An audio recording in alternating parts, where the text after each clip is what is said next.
What's going on, guys? It's Unknown Player here, and today we'll be once again taking a look at a bunch of stuff I picked up over the past week. So I'll be taking a look at some of my best loot, going over the perks, what's good or not, and of course the rolls. So we've got Vanguard packages, strike specific loot items, Crucible packages, Variks Elder Sigil rewards, and also faction packages as well. So let's begin with the Vanguard loot I got from strikes and the packages, because as you know, it was incredibly easy to farm the strikes last week, and that's exactly what I did. So my first loot drop was a Treads Upon Stars at 334 from the Shield Brother strike. Now this one came with a scope I'm not a fan of, the red.ORS1, also a hot swap on top of that. I don't think Hot Swap is a perk that's really suited on Scout Rifle like this, especially with this rate of fire, so I don't think that's a great choice personally. We've also got Armor Piercing rounds, we've got Rifle Barrel, and finally we've got Demotion, which has a chance to stun fallen captains. And the last perk is the one, the only Guerrilla Fighter, so a legendary perk right there. This thing is definitely getting dismantled. So moving on to the next strike, this is from Vast Ark himself, and he gave me another Treads Upon Stars.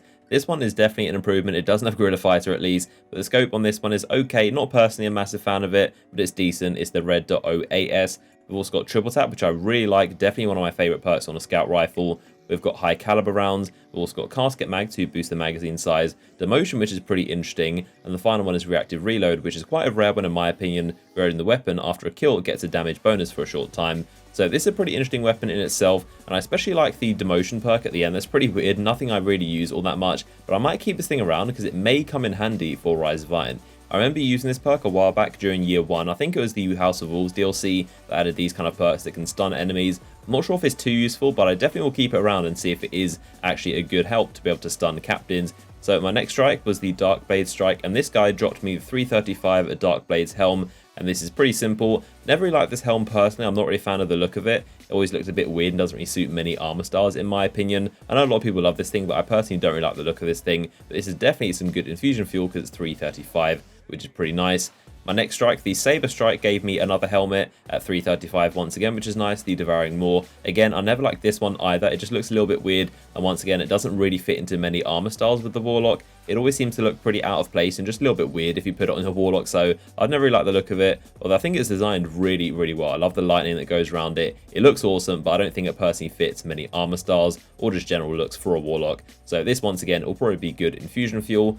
So jumping into the Vanguard packages, my first one dropped me a weapon which I've been looking for quite a while. This is the Shadow Price, which of course is a weapon I was using a lot during year 1 and the first couple of days of Destiny, a really awesome auto rifle. But this thing dropped with really decent perks. The first one is probably the least impressive, it's hipfire, so I'm not really a fan of that one, but it's decent in some situations, I guess. We've got Hand Loaded, which is going to boost the range, or the choice of Injection Mold, which is going to reduce the range for some stability, which is nice. The final one is Hidden Hand, which is definitely a good help on pretty much all weapons, and especially an auto rifle like this. And the scope I got on this one is also my favourite scope, the red.OES, which is the same as the one I have on my old year 1 Shadow Price. So this is a really awesome weapon, and I'll be no doubt keeping this thing around. So my next package, I got a Warlock chest. Nothing too special from this one, just Insect and Discipline, Arc Armor, Sidearm and Hand Cannon, but it does look cool. It looks very cool, my shader and my current Warlock look, so it is a cool looking piece of armor, but nothing special in terms of perks.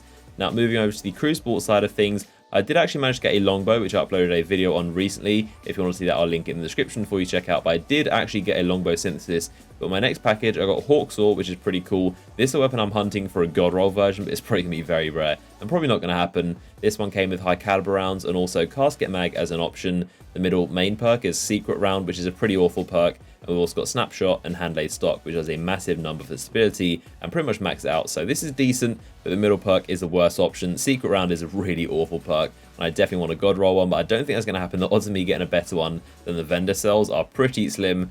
Now moving on to the Variks packages, we've got Her Fury. This I'm really, really happy with. Probably the best loot item I picked up in this whole video. This thing came at 335. It's got a short gaze scope, which is obviously the best scope in the game. We've also got quick draw and snapshot, which is awesome. And the main perks are pretty awful, Army of One and Mulligan. But like I said, the most important things to me and the sniper is the scopes and things like quick draw and snapshot. So it has all those things. I'm definitely really happy about this. You might remember a video a few weeks ago where I got Her Fury that came with a long view 10 scope. I tried using the thing and it just didn't seem to fit that well. It just didn't really feel that right, and I dismantled the weapon. But this one is definitely one I'm going to be happy with. I'm going to give this thing a go because quick draw and short gaze is an amazing combo. I've never had that on a sniper before, so I'm really looking forward to trying this out. And I'm hoping that it feels just as good as my 1000 yard because quick draw is such a good perk. So I'm really happy I got this Her Fury.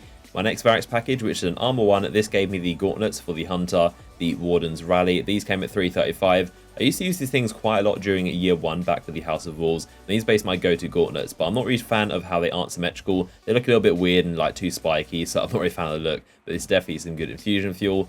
Now, moving on to the faction packages finally, we've got a Future Walkout package, which dropped me the Vanity. This is a really awesome weapon, one of my favourite hand cannons in the game. I did a video recently where I used this for the first time ever live in a Crucible game. I went on a 17 kill streak. It's an awesome weapon. I do have a very good roll, but this one is also decent. This one came with Zen Moment, Snapshot, Rifle Barrel, Triple Tap, and also Eye of the Storm. So roll on this one is decent. Not as good as my past one, which is Luck in the Chamber. I think Luck in the Chamber is my personal favourite for a hand cannon, just for extra damage. But this one is Snapshot, which is decent. I'll personally go for Rifle Barrel for the increased range. Triple Tap, which is always very good for PvE and trying to conserve that ammo. I think this is a pretty decent PvE roll, but I'm not sure whether I'll keep this weapon.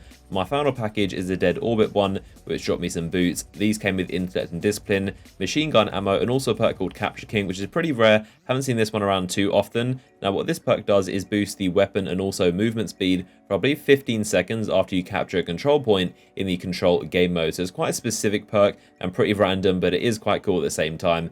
So that has been a look at a ton of loot I've picked up recently. As always, comment down below some of the best stuff you've gotten. Always love reading all your comments. Drop a like on the video if you enjoyed it. Subscribe for more videos on the channel, and I'll see you guys in the next video.